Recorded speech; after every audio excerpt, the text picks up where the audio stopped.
The wind howled across the barren prairie, lifting clouds of dust that clung to the woman's torn dress. Her name was Clara, once known for her laughter that could fill a room. They called it justice, punishment for speaking against them. To Clara, it was the end of everything she knew.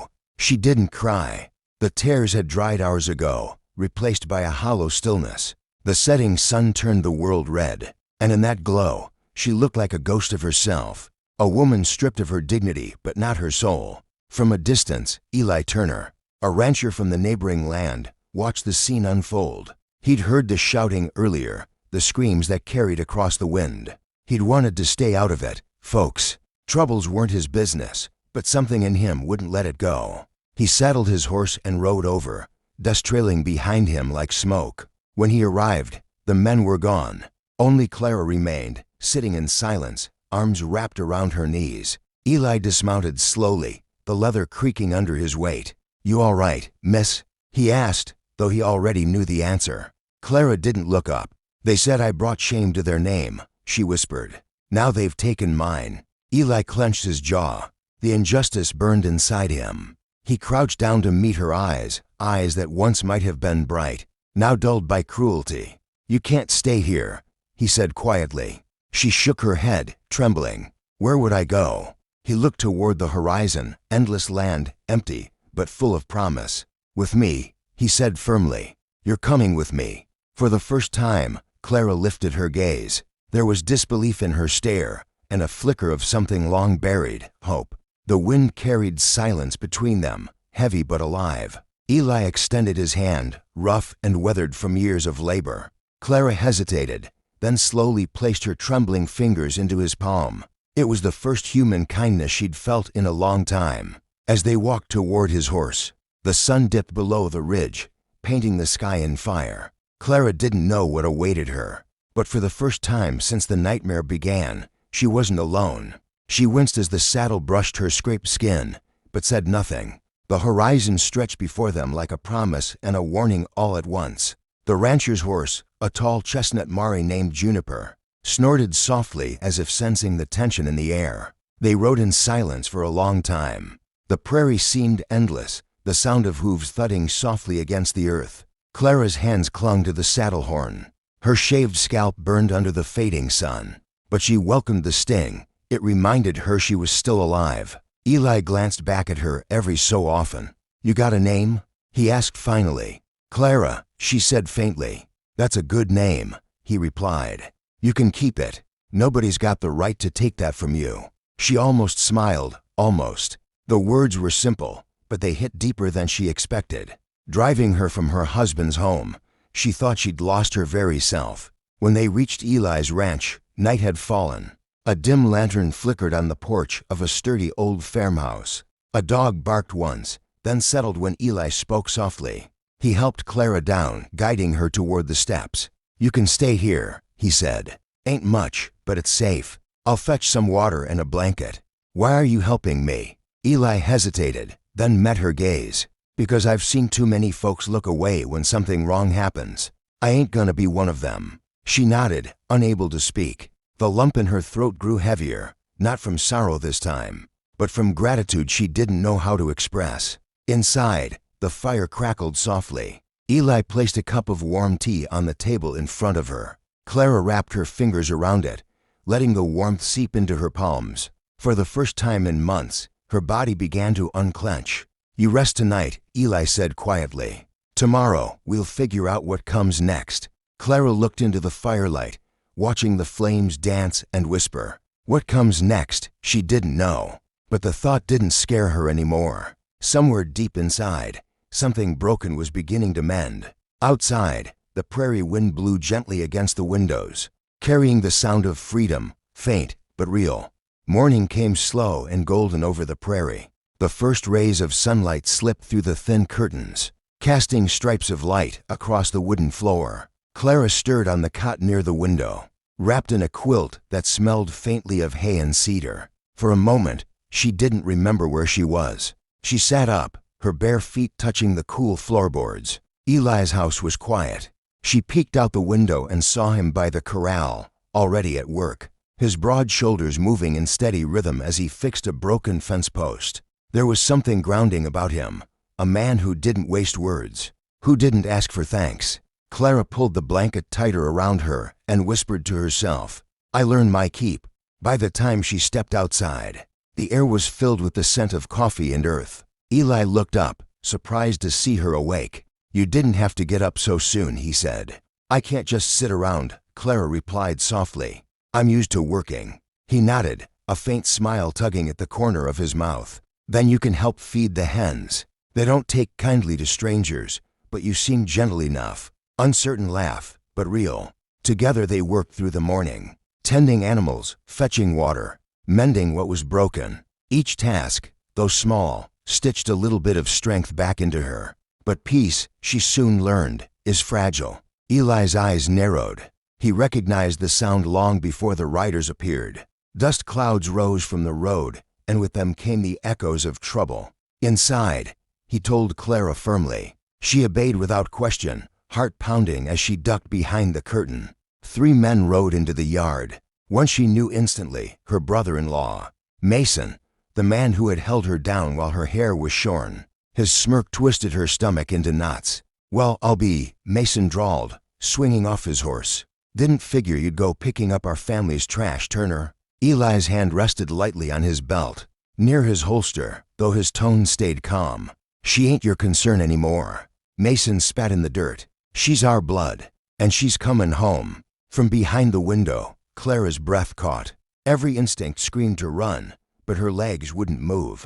She watched as Eli stood his ground, the morning light cutting across his face, steady as stone. "You had your chance to treat her right," Eli said evenly. "You lost that when you chose cruelty." Mason's smile faded. The air thickened. The next moment hung on a knife's edge, the kind of silence that only comes before a storm. The silence between Eli and Mason stretched so tight it could snap. Even the wind seemed to pause. Juniper stamped her hooves in the dust, sensing her master's unease. Eli's voice was calm, but his eyes were sharp. "You'd best ride out, Mason. There's nothing here for you but shame." Mason's smirk twisted. "Shame, that woman's a curse. My brother's life fell apart the day he took her in. She's poisoned, Turner, and you'll see it soon enough." Eli didn't move. "Funny thing about poison," he said. "Sometimes it ain't the one you think."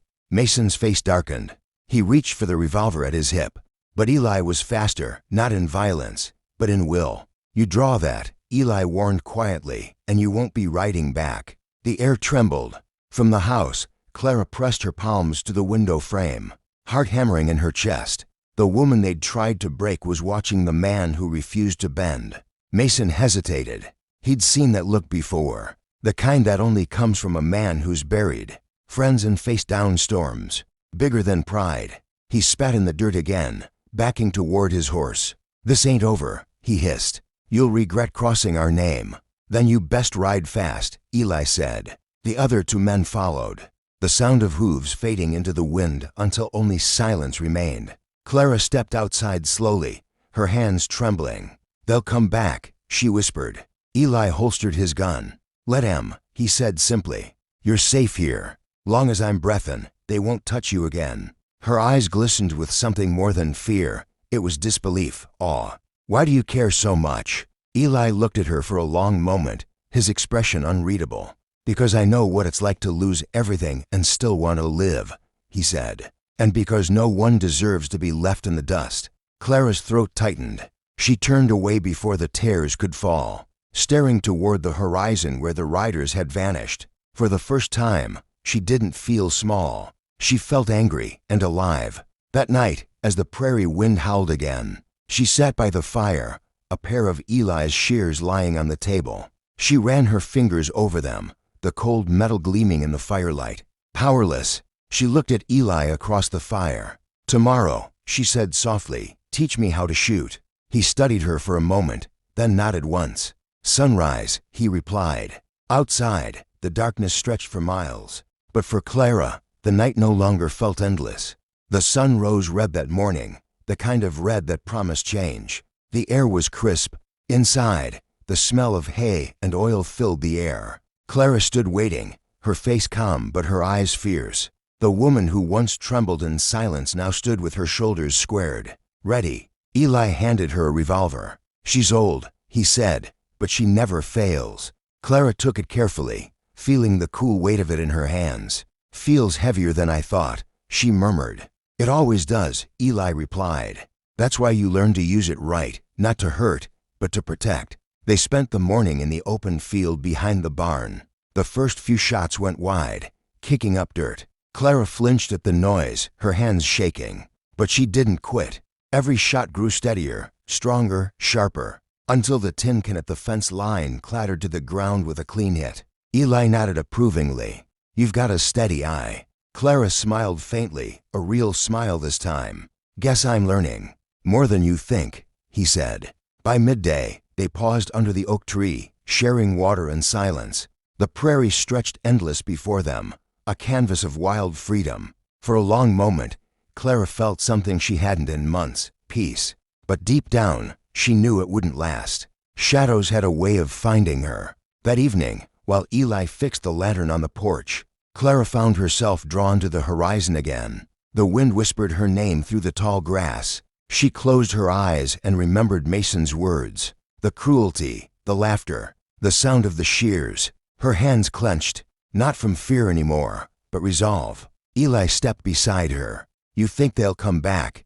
he said quietly. "I know they will," she replied. "And when they do, I'll be ready." He studied her in the fading light, admiration soft in his gaze. "You already are." The first stars began to appear, scattered across the deepening sky. Clara breathed in the cool air, her heart steady. The woman who had once been left broken in the dirt was gone.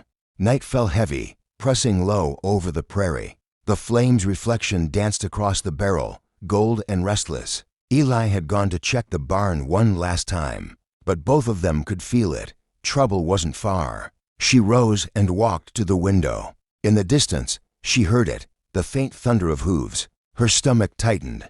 They were coming. "Eli," she called quietly. He was already at the door, rifle in hand. Their eyes met, no words needed. The riders appeared at the edge of the property, 5 this time. Mason was at the front, his face half hidden under his hat.